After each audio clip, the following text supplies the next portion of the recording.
buenas noches, amigas y amigos de su TV, Canal 15, donde en esta noche le vamos a decir que sí al análisis profesional y correcto de ese termómetro de la sociedad que se llama las encuestas, y para hacerlo hemos invitado al profesor universitario de estadística y de economía también, pero lo de economía es menos trascendente, a don Juan Muñoz, quien ha estado ya con ustedes, y tenemos el privilegio de tener una vez más a Catalina García, quien es una experta de la firma Unimer, quien ya tuvo una linda explicación, que por lo menos yo aprendí mucho de ella, sobre encuestas, y hoy que ese es el tema, volvemos a invitar. Buenas noches a los dos y gracias por estar aquí. Empecemos, doña Catalina, con usted, y tal vez demos un poquito de primera visión sobre la industria de las encuestas. Yo sé que más o menos parte de cuando don Miguel Gómez las hacía para don Daniel Oduber, no de manera privada, y creo que no se conoció el resultado de eso, pero me parece que ese es el punto inicial, y don Daniel Oduber ya tiene un número significativo de años de habernos dejado, de manera que eso se ha expandido. Y cuéntenos un poquito de esa industria. Claro, muy interesante, sí, de verdad. Digamos, don Miguel Gómez es como el papá de la estadística aquí en Costa Rica, ¿verdad? Él fue a llevar unos cursos con maestros en la Universidad de Michigan, ¿verdad? Hace muchos años, y entonces trajo todo lo que era la metodología de encuestas.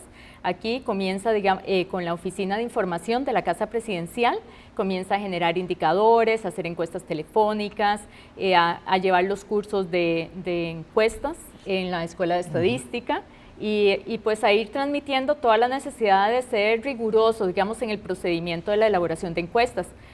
Posteriormente hay diferentes profesiones que se van a incorporar, digamos, a toda la elaboración de encuestas, porque también es un evento multidisciplinario, ¿verdad?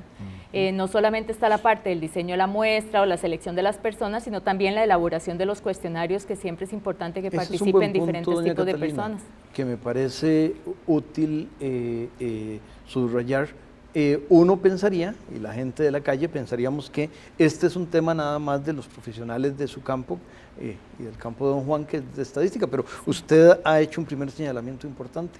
Sí, efectivamente, digamos, lo que es la parte tal vez del diseño de la muestra, es fundamental sí que haya una base, digamos, rigurosa, el marco muestral, donde podamos estar identificadas las diferentes personas. Por ejemplo, un marco muestral puede ser una lista donde aparecemos todos, ¿verdad? Por ejemplo, uno podría decir, bueno, entonces el padrón electoral es un marco muestral. Sí, porque ahí aparecemos todos los que vamos a votar.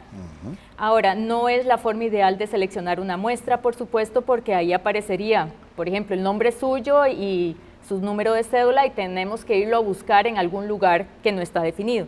En lugar de trabajar con ese sistema, también, por ejemplo, hay otros sistemas que son mucho más prácticos. Por ejemplo, podemos tener los mapas del Instituto Nacional de Estadística y Censos, que son los que identifican a las personas con viviendas en segmentos censales y dentro de distritos, cantones y provincias. Entonces es más fácil ir ubicando a las personas de esa forma, ¿verdad?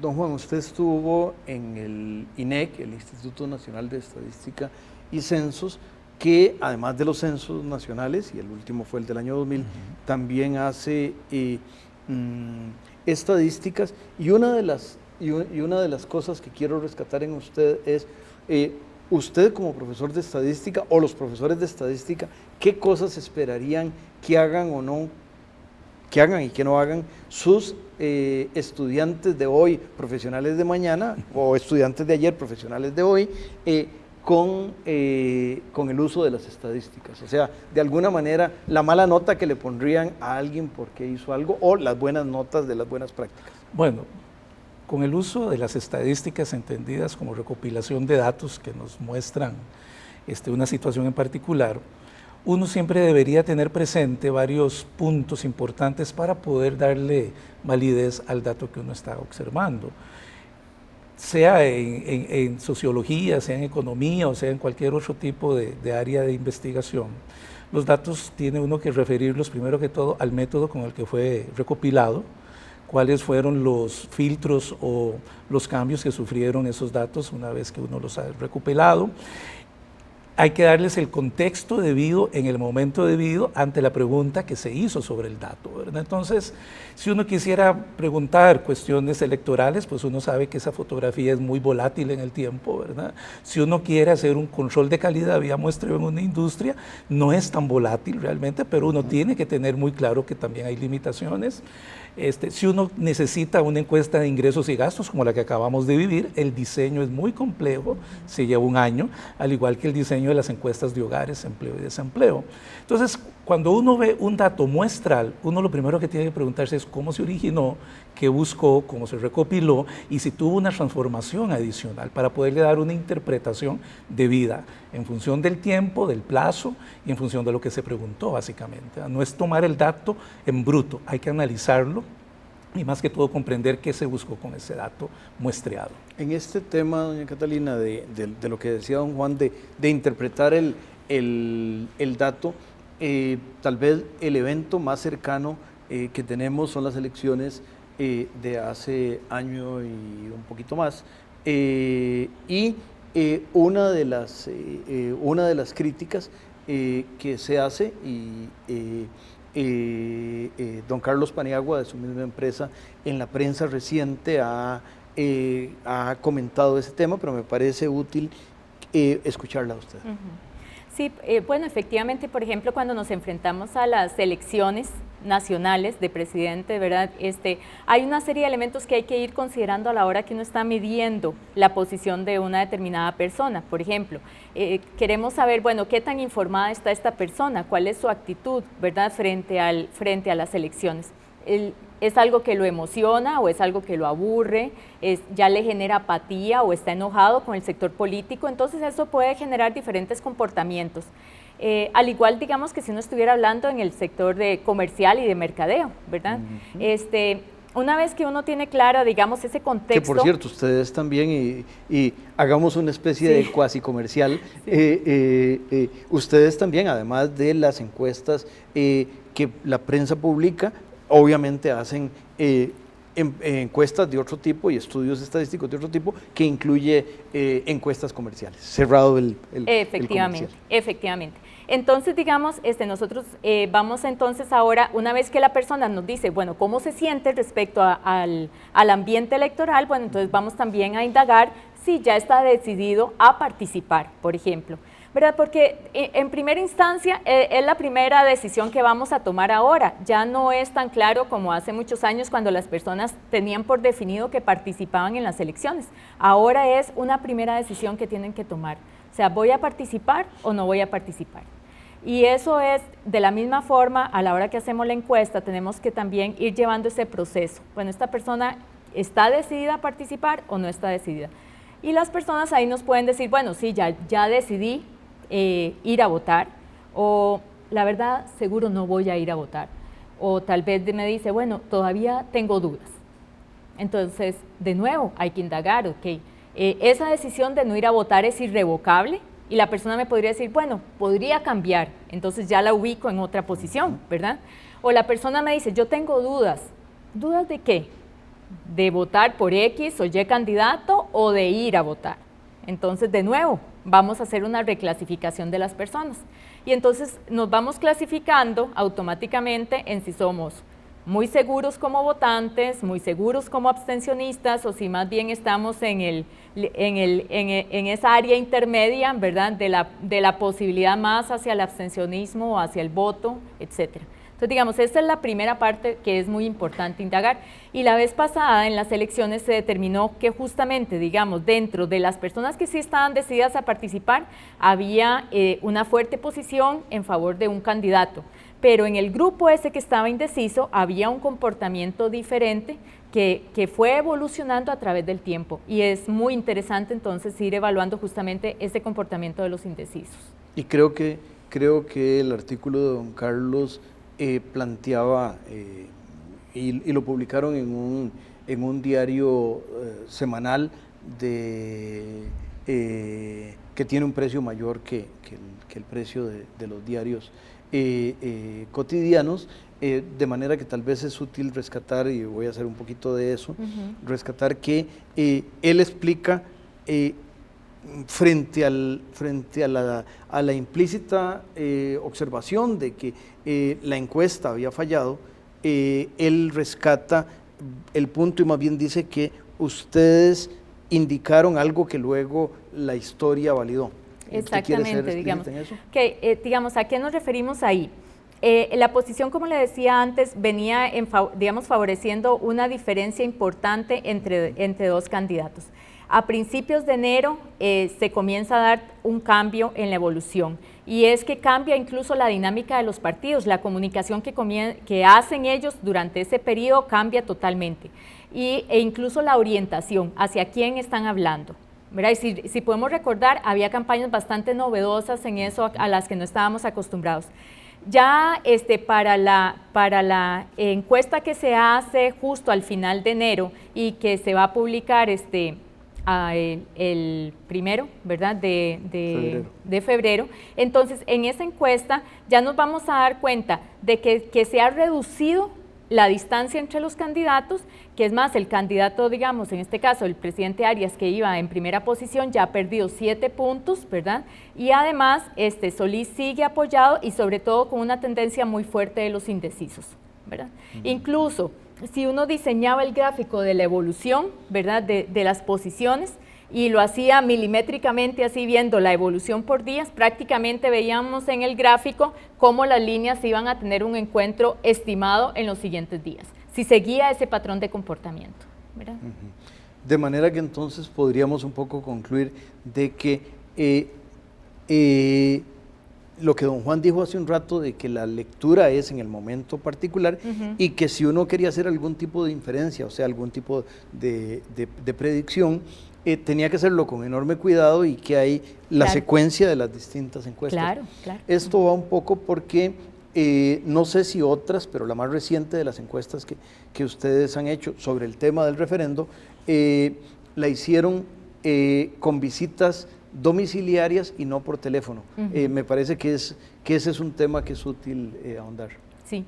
Digamos, ahí tal vez retomando lo que decía Juan hace un rato, ¿verdad? En realidad es muy importante que las personas, a la hora que ven los resultados de una encuesta, analicen cómo se recogió la encuesta. ¿Por qué? Bueno, ¿qué es que valen más las encuestas domiciliarias que las telefónicas? No, pero representan poblaciones diferentes, ¿verdad? Y, por ejemplo, si en otra época era más la población que tenía teléfono, aquellas de nivel medio y nivel más alto.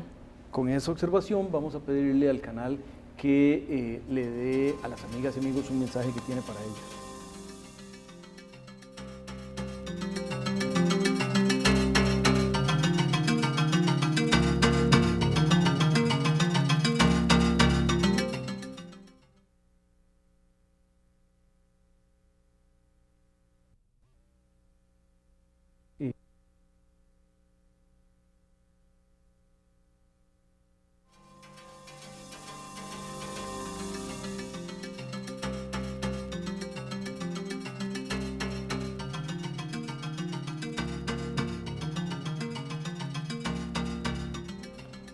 Conversábamos, amigas y amigos, con Catalina García de Unimer y Juan Muñoz de la Universidad de Costa Rica sobre las encuestas. Y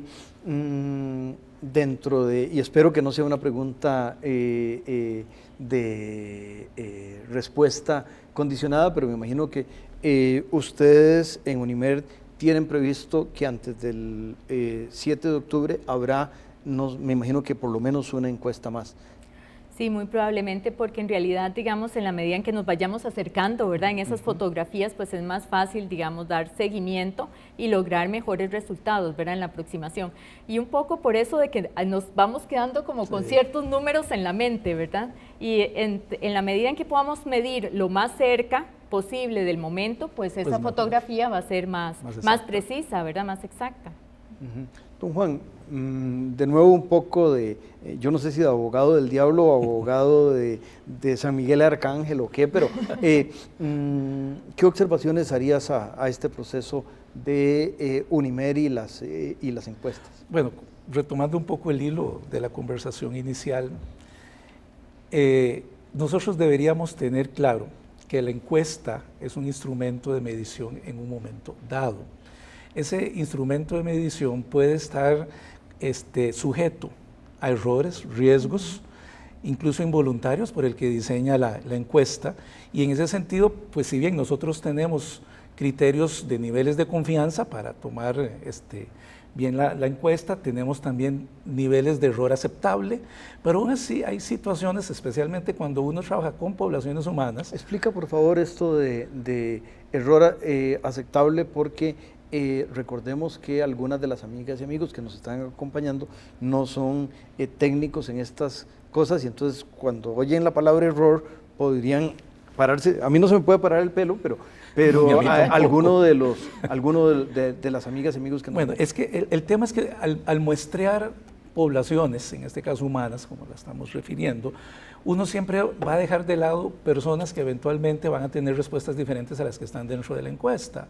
Entonces ahí ya uno comienza a marcar cierto error en el sentido de que no estamos solicitando el criterio de toda una población, ¿verdad? Sino de un Tal vez, marco. para aterrizar un poquito esto, la muestra, si mi memoria no me engaña, creo que es de 1.300 mayores de edad, porque tiene que ser mayores de edad porque si no, no votarían, y la población del padrón inscrito, que es de 1.600.000. Por ahí. El tema es el siguiente. De hecho, nosotros en la práctica no podemos estar haciendo cada 2 o 3 meses, y aquí Catalina es la que me gusta de eso, censos. Sencillamente, incluso el censo tiene sesgos. Un ejemplo típico, sí, señora, ¿cuántos años tiene usted? 35 y aparece de 60. O señor, ¿cuánto gana usted? 100,000 y tiene un BMW estacionado en la casa. Entonces, incluso los censos pueden tener errores, ¿verdad? El tema es que nosotros no podemos estar haciendo muestreos con tamaño grande. Hay técnicas, y ese es todo un diseño muestral que uno estudia y aplica para reducir en la medida de lo posible el tamaño del error que uno va a cometer al dejar por fuera personas que van a tener un criterio diferente a los que están dentro de la muestra. Entonces eso es lo que uno tiene que manejar de una manera cuidadosa, ¿verdad? Entonces si uno quiere un error más pequeño, pues se sabe que la muestra va a tener que aumentar en tamaño, ¿verdad? Y eso implica costos de recopilación, costos de administración de los datos y de los cuestionarios. Inclusive, y esto es algo muy importante que uno debe tener presente, uno puede tener el nivel de confianza bien establecido, si me siento confiado con esta muestra, puede tener bajo control el error de la muestra, pero pudiera darse el caso de que el cuestionario esté mal diseñado. Entonces resulta que uno puede encontrarse cuestionarios completamente sesgados con la respuesta. ¿Usted está de acuerdo con el crimen? No, ya se sabe cuál es la respuesta, ¿verdad? Entonces, si aparte de esos errores que la técnica lleva consigo y que hay que controlarlos, le metemos un tema de que dependiendo de la forma en que se haga la pregunta, dependiendo de la forma en que esté formulada, entonces el error puede ser mucho más grande, ¿verdad? Porque ya no sería un error, sería un sesgo. Y ahí uno tiene que tener mucho cuidado, por eso decía Catalina muy bien, este trabajo es multidisciplinario, porque alguien tiene que ayudarnos también a hacer las preguntas con el menor signo posible de sesgo, los más neutras posibles. Si uno no cumple con eso, el problema de la muestra puede ser realmente grande.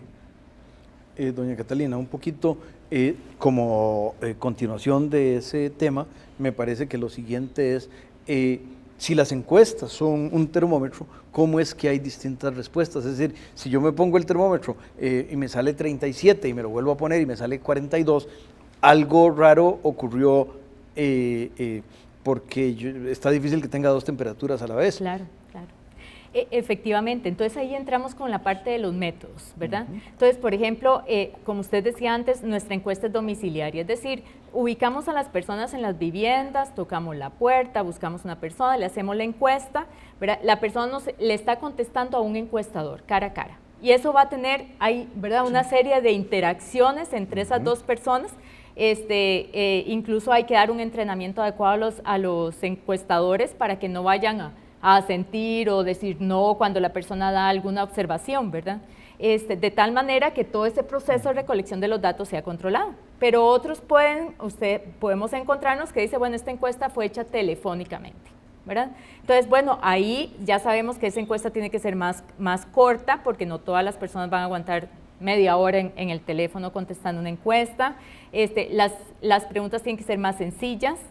Y después también va a representar a determinado grupo de personas, son aquellos que tienen teléfono en el hogar.